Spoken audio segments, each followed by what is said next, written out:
I had a purpose. I wanted to be one of the best basketball players to ever play. And anything else that was outside of that lane, I didn't have time for. There's a quote from one of my English teachers at Lower Merion named Mr. Fisk. He had a great quote that said, "Rest at the end, not in the middle." And that's something I always live by. I'm not going to rest. I'm going to keep on pushing now. There are a lot of answers that I don't have, even questions that I don't have. But I'm just going to keep going. I'm just going to keep going, and I'll figure these things out as we go, right? And you just continue to build that way. So I try to live by that all the time. At what age did that goal become crystal clear? I made that deal with myself at 13 years old. At 13 years old? 13 years old. That's the you deal were I made. crystal clear about it? Crystal clear. And where did inspiration come from?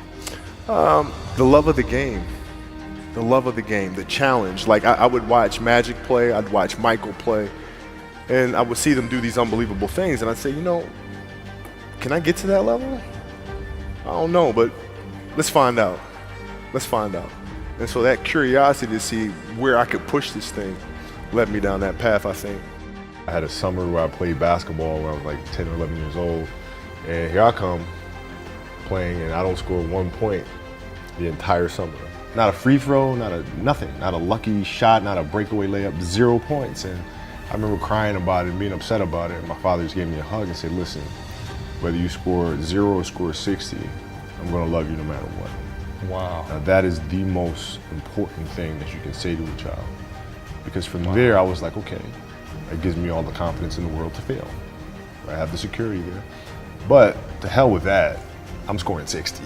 And from there, I just went to work. And I stayed with it. I kept practicing, kept practicing, kept practicing. I think that's when the idea of understanding a long-term view became important. Because I wasn't going to catch these kids in a week. I wasn't going to catch them in a year, right? So that's when I sat down and said, okay, this is going to take some thought. All right, what do I want to work on first? All right, shooting. All right, let's knock this out. Let's focus on this. Half a year, 6 months, do nothing but shoot. All right, after that, all right, creating your own shot. You focus. So I started creating a menu of things.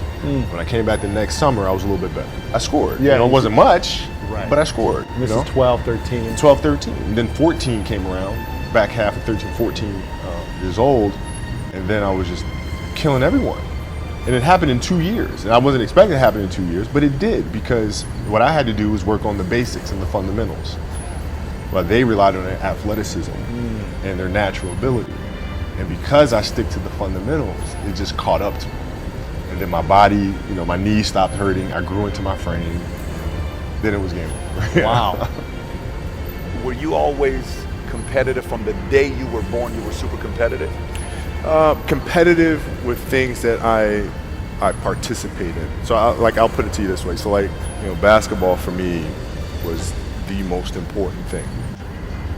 So everything I saw, whether it was TV shows, whether it was books I read, people I talked to, everything was done to try to learn how to become a better basketball player. Everything. And so when you have that point of view, then literally the world becomes your library to help you to become better at your craft.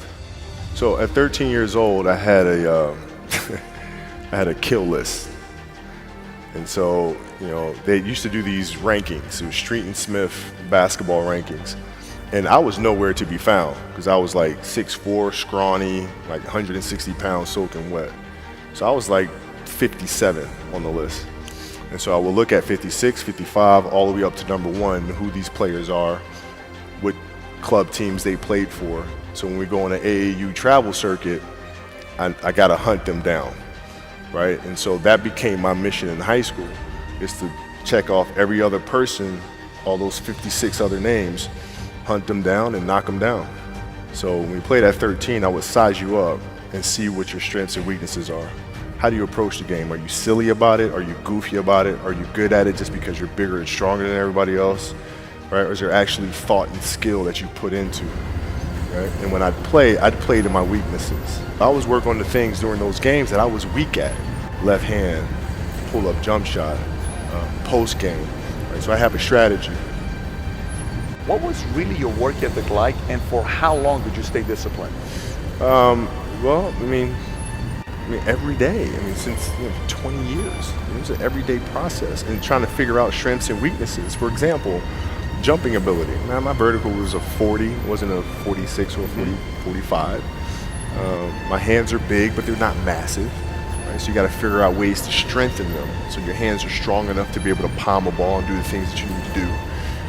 Quickness, I was quick, but not insanely quick. I was fast, but not ridiculously fast.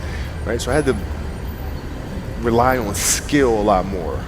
I had to rely on angles a lot more. I had to study the game a lot more.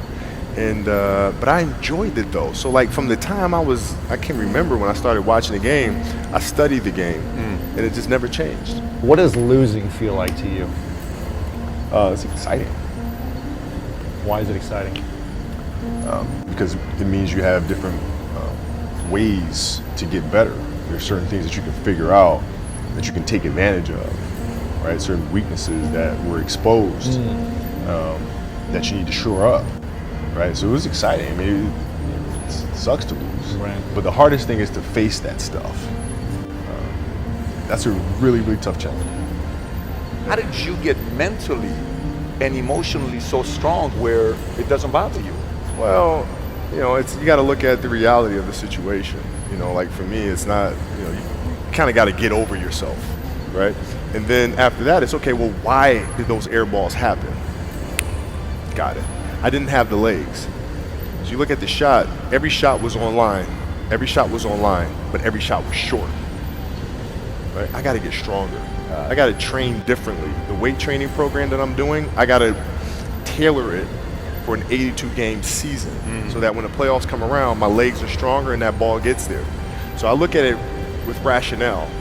Say, okay, well, the reason why I shot air balls is because my legs aren't there. I go, well, next year they'll be there. You have to do the hard stuff and watch that game and study that game to not make those mistakes over and over again just because you weren't brave enough to face it. So you got to deal with Face it. Got to deal with it. Face it, learn from it. You don't want to have that feeling again, do you? Right? So you got to really study it, face it.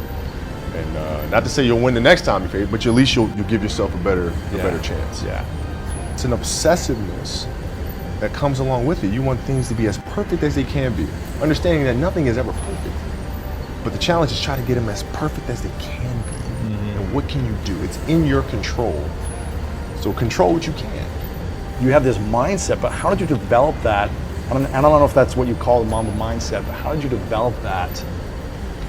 And Well, when did it start? It started in middle school and high school. Because a lot of the kids that I was playing against were inner city kids. And so they're looking at me as if, okay, this kid's soft. They felt like they could try to be physical or try to intimidate me and do all this other stuff, which they couldn't, right? But now I'm saying, okay, well, you're trying to attack me, how am I going to attack you? How can I mentally figure out ways to break you down? How can I show you that, no, I have the edge, right? And so that's when it first started for me, is figuring out how to get the upper hand on an opponent that way. And what would you do to mentally break people down then? One of the things I would do is, while everybody would be at the cafeteria work, eating and doing some stuff, I just go back to the gym. So that was my way of showing them, yeah, I may be from the suburbs, but you're not going to outwork me. Wow. Like I see a lot of players take vacations with other players that are close friends. And we'll just take vacations just to take vacations, or just hang out just to hang out. Like I never did that. Why not though? Why didn't you do that? Well, because when I retire, I didn't want to have to say, I wish I would have done more. I don't want that.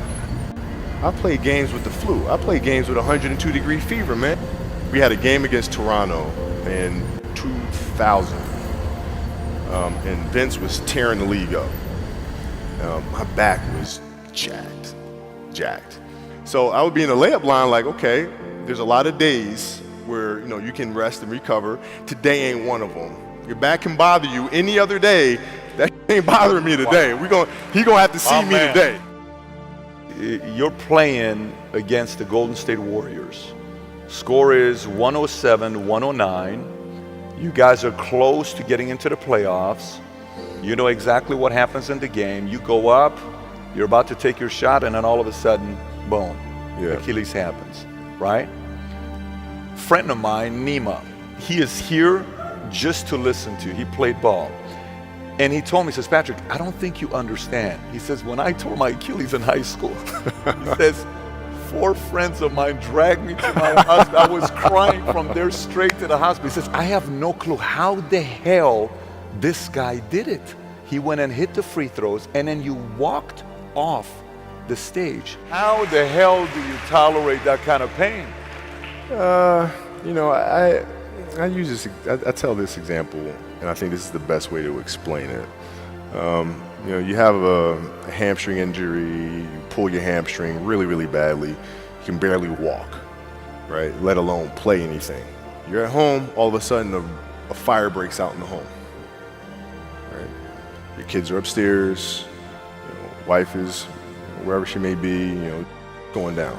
I'm willing to bet that you're going to forget about your hamstring, you're going to sprint upstairs, you're going to grab your kids, you'll make sure your wife's good, you're getting out of that house. And the reason is because the lives of your family are more important than the injury of your hamstring. And so when the game is more important than the injury itself, you don't feel that injury. Not at that time. Went in the trainer's room, my kids are in there, and you know, they're looking at you and stuff, and I'm looking at them, and I'm like, you know, it's all right, Dad's gonna be all right. It'll be fine, it'll be all right, it'll be all right, it'll be all right. As a parent, you gotta set the example. You gotta set the example. This is another obstacle. This obstacle cannot define me, it's not gonna cripple me, it's not gonna be responsible for me stepping away for the game that I love. I'm gonna step away on my own terms. And that's when the decision was made that, you know what, I'm doing it. You gotta lead by example. As parents, you gotta lead by example. If you want your kids to do whatever it is they want to accomplish in life, you have to show them. You gotta show them. The definition of greatness is to inspire the people next to you. Yeah, I think that's what greatness is or should be. It's not something that lives and dies with one person. It's how can you inspire a person to then in turn inspire another person, that then inspires another person. And that's how you create something that I think lasts forever. And I think that's our challenge as people, is to figure out how our story can impact others and motivate them in a way to create their own greatness.